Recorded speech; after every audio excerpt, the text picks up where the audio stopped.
Right. Hi, guys. Welcome to another interview. Today, I have a super exciting guest. His name is Gideon, and he's going to talk about himself. He's mainly working with parents.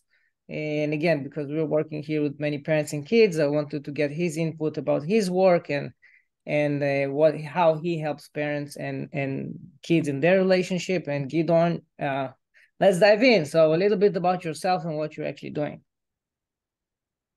Great, Maxim. Thank you so much for having me on. So my name is Gideon. I was born and raised here in Hong Kong. And so what I do is I'm a behavior coach. I work with parents and kids and help them to solve problems collaboratively that are causing concerning behavior.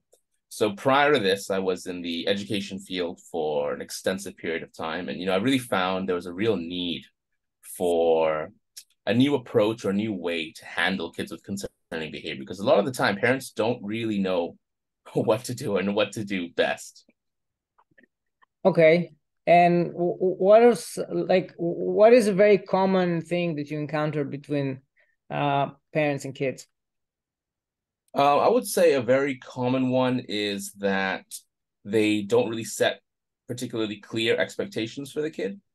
Okay. Yeah. Well, So, for how does example, it look like? Yeah. yeah, so I'll give you an example. I had a client who was complaining, okay, my kid's constantly on his iPad. Like, all right, so what's the expectation for the kid? Like how long is he allowed to be on the iPad for? What's his screen time? And they couldn't really give me a solid answer, and it kind of came out along the lines of when I say so. When I say it's time to get off the iPad, it's time to get off the iPad.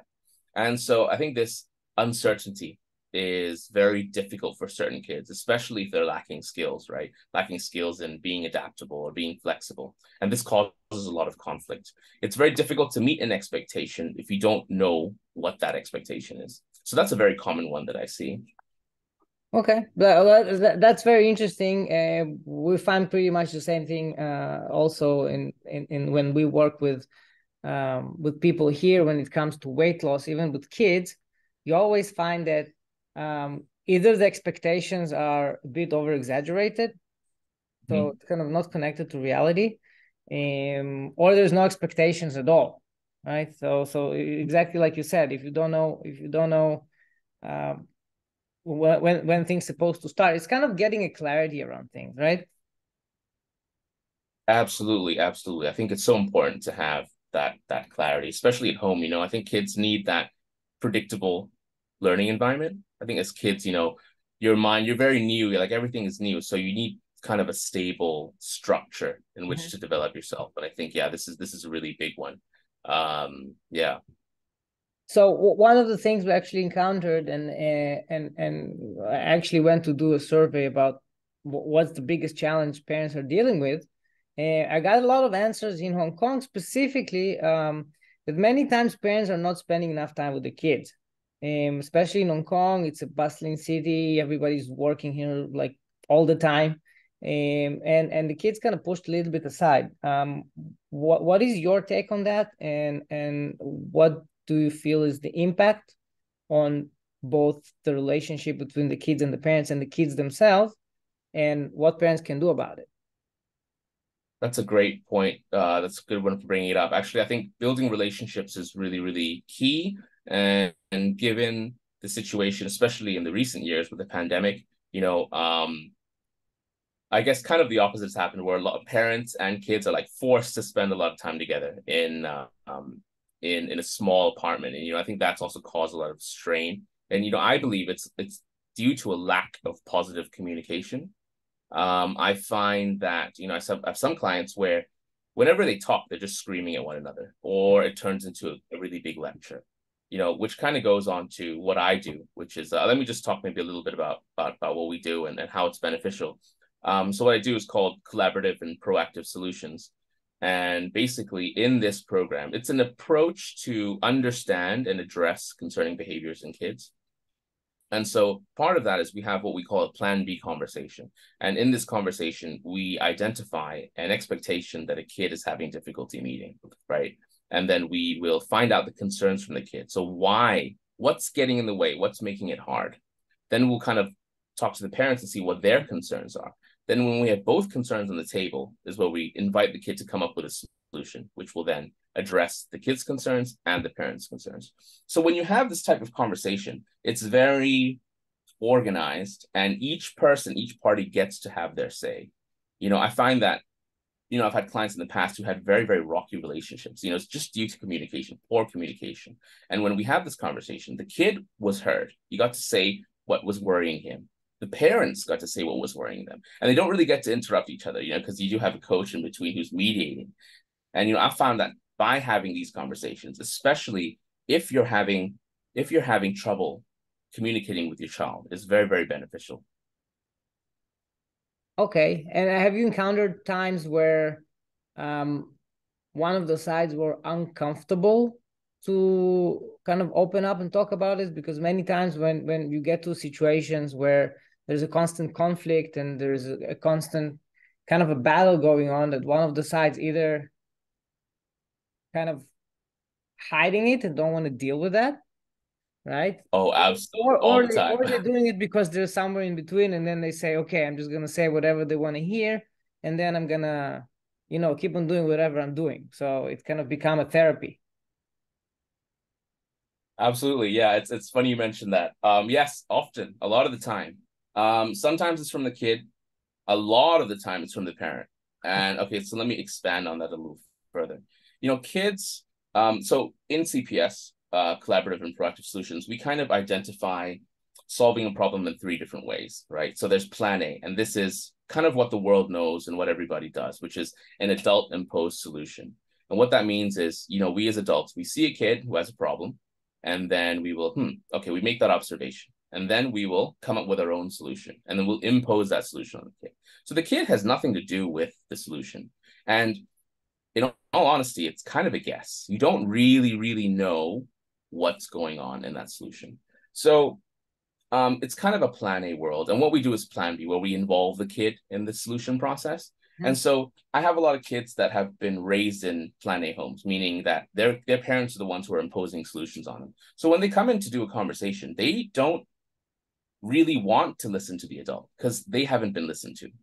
So it's kind of a process. Often when I get the kids and the parents in, it'll take the kids a couple of sessions before they start warming up, before they start realizing that, oh, hey, I'm not coming in here to be lectured and to be forced to do something. Like, my voice is heard, my opinion is valued here.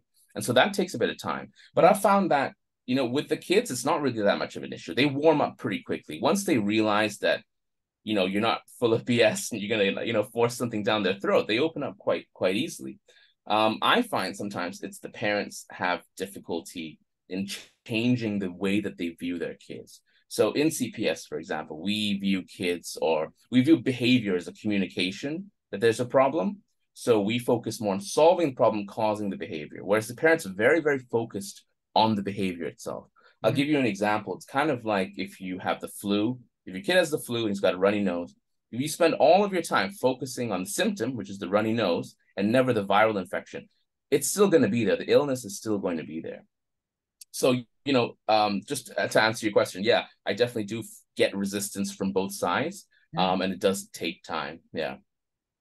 Yeah, it's interesting when you talk about the parents' behavior, right?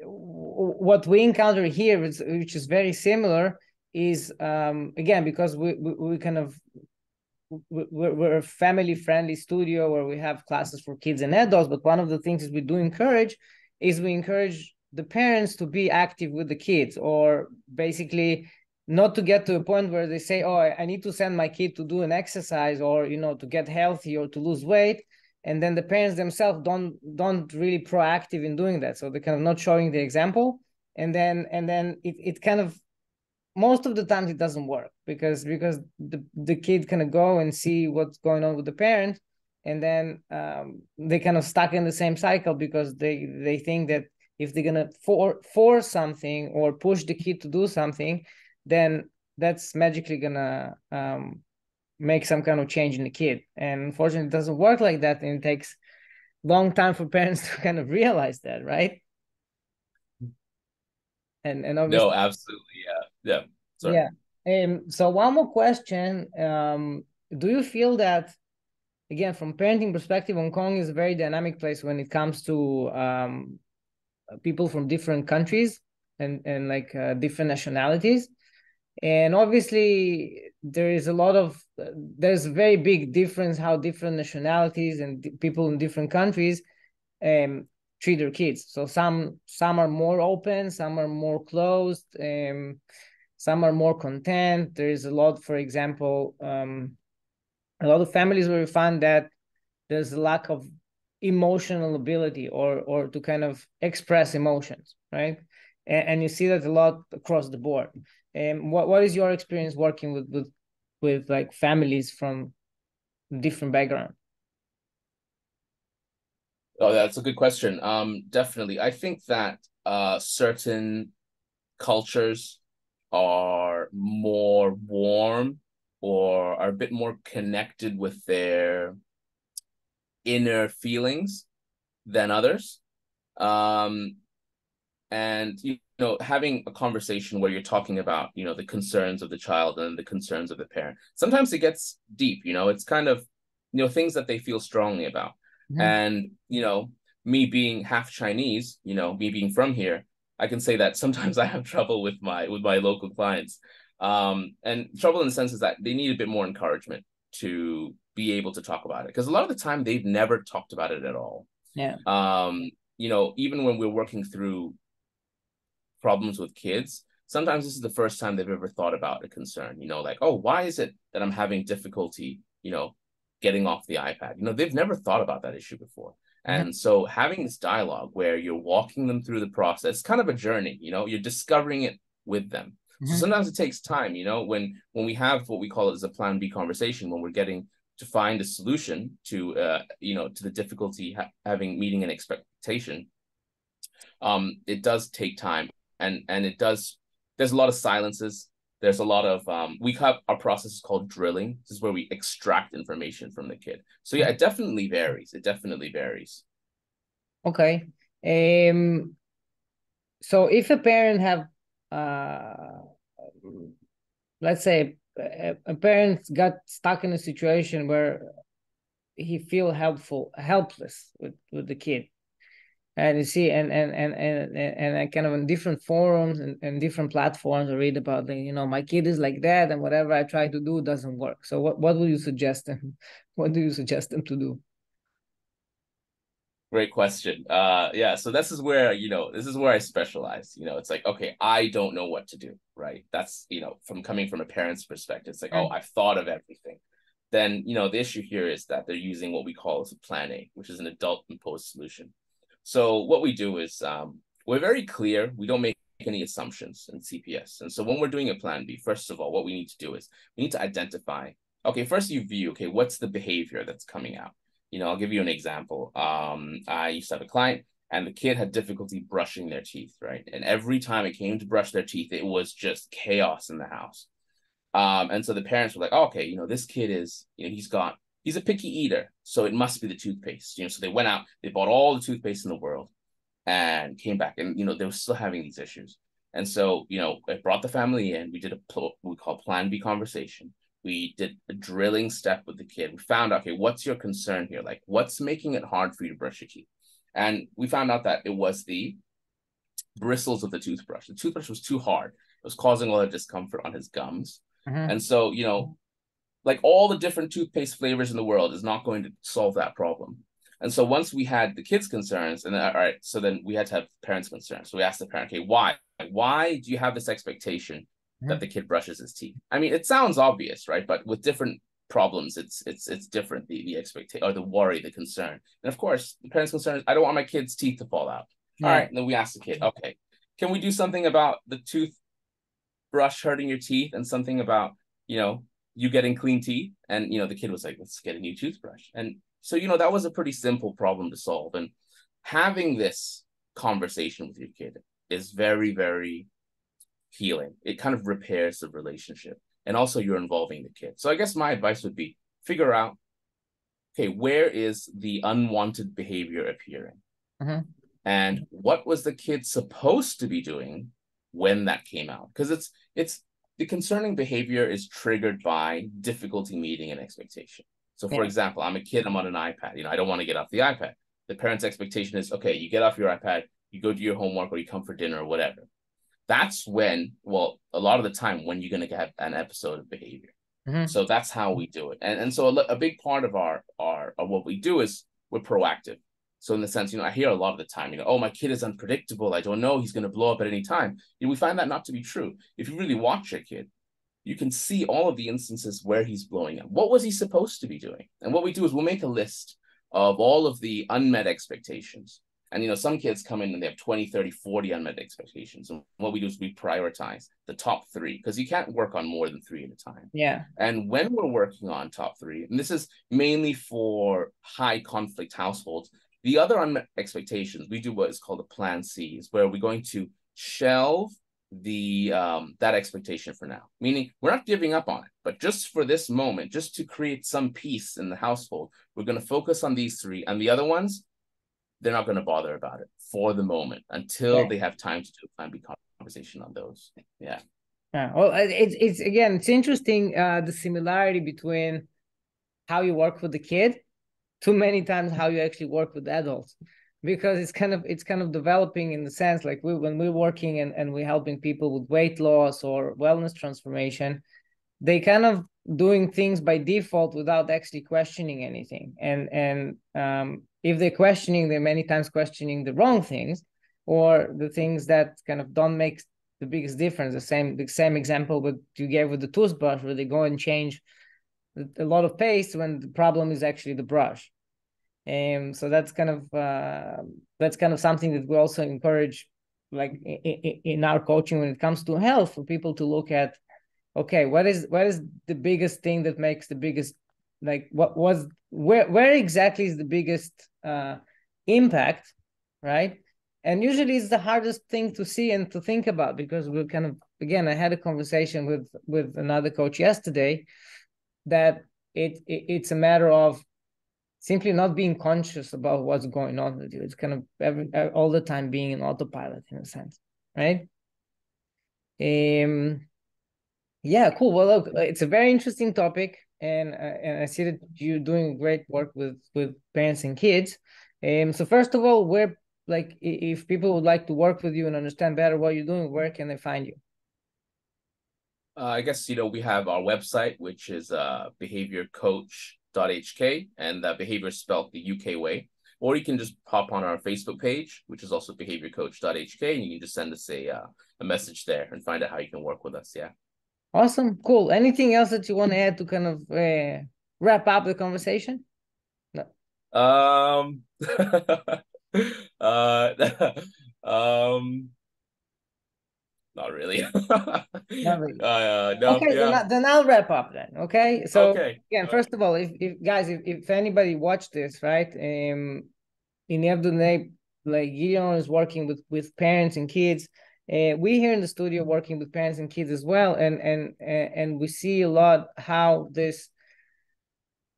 It's very simple things that we as parents, and me as a parent as well, I have two kids, we just don't pay attention to. And there's something that's very, very easy to address. We simply don't look at that, and sometimes we just have a resistance to change it, or resistance to accept that something is just not working, right? We kind of have this pride of, no, the kid don't know what he's talking about, or somebody else don't know what they're talking about, and this thing's gonna work my way. It's just like really, really in a sense of ego-driven behaviors, which doesn't serve anything. It's not serving how your kid's gonna feel. It doesn't serve how your relationship with the kids shows up, and it doesn't serve your health in a sense, right? And again, I know that you probably encounter the same things. So if you feel that you have this type of problems and you simply don't know what to do with it, just sitting there and not doing nothing will not help. The situation is just going to get worse. And if you've been following my videos, I'm always talking about them.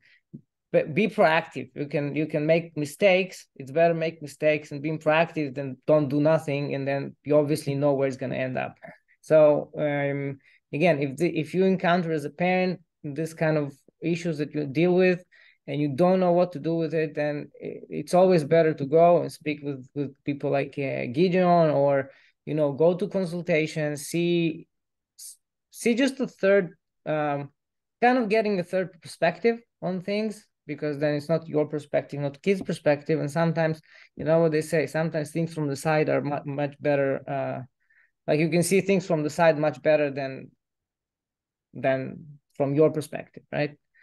And that's about it. If you want to add anything now, then you can, and if not, then we're gonna wrap up and let people get in touch with you if they need more information. Great. Yeah, I think that's pretty much sums it up. Yeah, thanks so much for having me on, Max. I Awesome. appreciate Thank it. you for being guest.